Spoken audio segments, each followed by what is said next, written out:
my readers out there. Today we're going to talk about some wonderful books. These books are actually, for the most part, with the exception of one, Newbery Award winners, which means that they actually were considered one of the best children's books of the year. So these are wonderful, wonderful books that you can read. They contain magic and friendship and superheroes and funny moments and great illustrations and just worlds that you want to be a part of. So I hope you're able to find something that you will enjoy. So, as a kid, you know that friendship is very important. We all need friendship in our lives, no matter if you're 2 or 92. It's something that you need to have a relationship with the people around you. But some people struggle with making friends. In our first book, friendship is hard for a couple of our main characters. We have Virgil. Virgil is shy. He is extremely shy. He struggles saying hello to anybody that's not, and he even struggles talking to his family. It's just not something he's good at. Then we have Valentina. Valentina is different because she is actually deaf. She wears a hearing aid, so she's able to communicate with her classmates and her friends and her family, but she's not able to, she still looks different, and she does have to have a little bit extra help with communications. Then they have their friend who is a psychic. She is a 12-year-old psychic, and she is about as quirky as interesting as they come. And in this story, we also have a bully. And our bully's name is Chet, and he is just not a nice guy, and he is someone that picks on someone just to pick on them. In this story, all of our main characters, our 4 kids, end up going into the woods. While in the woods, something happens that leaves Virgil into entering a well and not able to come back out. And no one knows where he is. So our girls end up going into the woods kind of to search for Virgil, to find out why he ends up in the well and if they're able to save him. And if any of this has to do with our bully Chet, read the realistic fiction story Hello Universe by Erin Entrada Kelly. Our next book takes place once upon a time in a land far, far away. So, it's like a fairy tale. In this story, there is an evil witch that has to have a sacrifice baby from this town to make sure that nothing evil happens to the people living there. This happens every year. The town takes the youngest child, leaves it in the woods, and the witch takes it and eats it. At least that's what the town thinks. But that's not what happens. Each year they do take a baby and abandon it in the woods, and each year a witch does come and takes the baby. But she is actually saving the baby. She is a good witch. She is kind and loving and seems like a grandmother figure. And she does not know why these children are being abandoned in the woods. So she saves them and brings them to the next town over, where they live wonderful lives and are beloved by their new parents, their adoptive parents. She does this every year, and she is able to keep these children alive on this long journey to the next town by feeding them starlight. Well, one day she's not paying attention and accidentally feeds a baby moonlight. So this means that this baby is no longer a normal baby. She's actually now a magic baby. So instead of handing this baby over to a new family, she decides, since she's a witch, to raise this baby so that this baby will learn how to become a witch one day. Well, so she takes the baby home, where she is helped to be raised by a swamp monster and a little bitty dragon. This baby does not realize that she is a witch and kind of grows up not knowing about her powers. The witch ends up naming her Luna. One day, Luna's grandmother, the witch, enters the wood to go get the next child. Luna is about 13 at this time, and her powers are starting to come into play. So Luna decides to enter the woods also to go and save her grandmother because she knows that something's wrong. At this time, there's also people from the village entering the woods because they have decided enough is enough and it is time to kill the witch. To find out what happens to Luna, her grandmother, her friends, the swamp monster and the little dragon, and to the townspeople, read The Girl Who Drank the Moon by Barnhill. This is a fantasy novel. It definitely, if you like fairy tales While it doesn't have a prince and princesses, it definitely has a fairy tale feel with that evil witch in the woods. I really recommend this story, The Girl Who Drank the Moon. Superheroes.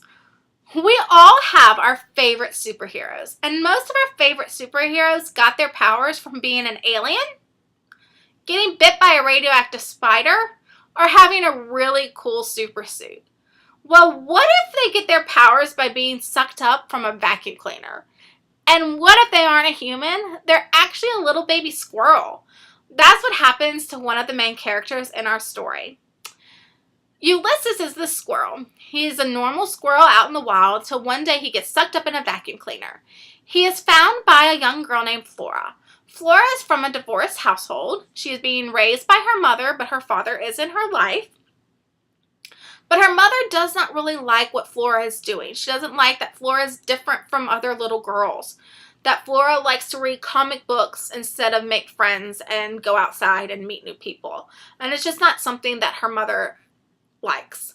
So Flora and her mother definitely clash on that front. Her father is kind of pulled away after the divorce and is not the man that raised Flora. And so Flora's just kind of lost in her own little world with her comic books.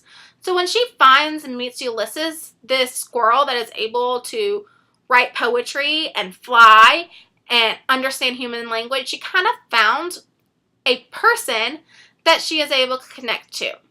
To find out if Flora is able to finally learn how to connect to people and to reconnect with her family, read Flora and Ulysses by DiCamillo. Imagine being stuck in your room your whole entire life. You are only able to play with your television set, a paint set, and a tire. And look out the window. Imagine you're never allowed to leave. That's what happened to the real gorilla named Ivan. Ivan was a normal wild gorilla, and he was taken from his land in Africa and brought to a shopping mall in America. He is locked into this small, confined space where he has to live out his life. This is hard and lonely for Ivan. He has no friends, he has nobody to talk to, he has no one to like him. And he is stuck just looking at the outside world and seeing the people that come and see his exhibit at the shopping mall. This is hard and something that's not normal for a gorilla. To find out if Ivan, as Everett, makes it out of the shopping mall and out of that small room, read the wonderful book, The One and Only Ivan. So this is based off of a true story. Ivan was a real gorilla. And so while it's told from Ivan's point of view, which kind of gives it that fantasy elements, this actually, for the most part, it is based on a true story. So, The One and Only Ivan. And this is by Katherine Applegate.